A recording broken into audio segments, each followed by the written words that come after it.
तर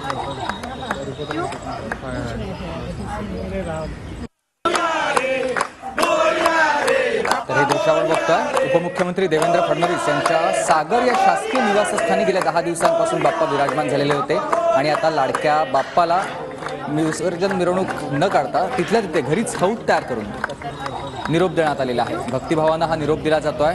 स्वतः देवेंद्र फडणवीस, त्यांच्या पत्नी आणि नातेवाईक उपस्थित असलेले पाहायला मिळतात।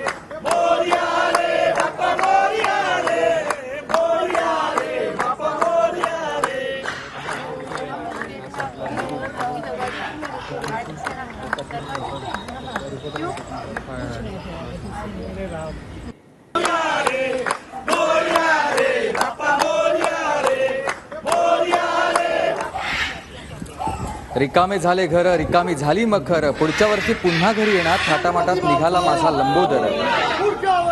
हेच भाव सध्या या सगळ्यांच्या मनामध्ये असलेले आपल्याला दिसतात। विसर्जन सध्या केलं जात आहे। लाडक्या गणरायाचं हे विसर्जन घरीच एक हौद तयार करून उपमुख्यमंत्री देवेंद्र फडणवीस यांनी केलेलं आहे। जडलाय तुझ्या रूपाचा ध्यास, पूर्ण कर भक्तीची आस, आशीर्वादासह घेतोय निरोप, पुढच्या वर्षी करीन आणखी सुंदर आरास। असे वेगवेगळे बाप्पाला ती बाप्पांना एवढंच मागणं आहे की ते विघ्न हरतायत, त्यामुळे त्यांनी सर्वांची विघ्न दूर करावी। ही बुद्धीची देवता आहे, त्यामुळे सर्वांना सुबुद्धी द्यावी, आम्हालाही सुबुद्धी द्यावी आणि ज्यांना जास्त आवश्यकता आहे त्यांनाही सुबुद्धी द्यावी।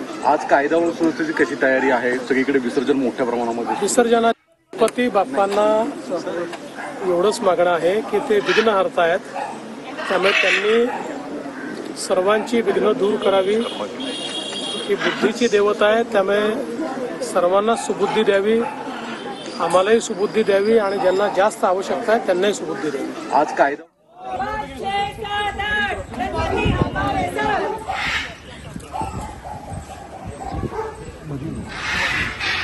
गणपती बाप्पा पुढच्या वर्षी गणपती बाप्पा मोरया रे बाप्पा मोरया रे बाप्पा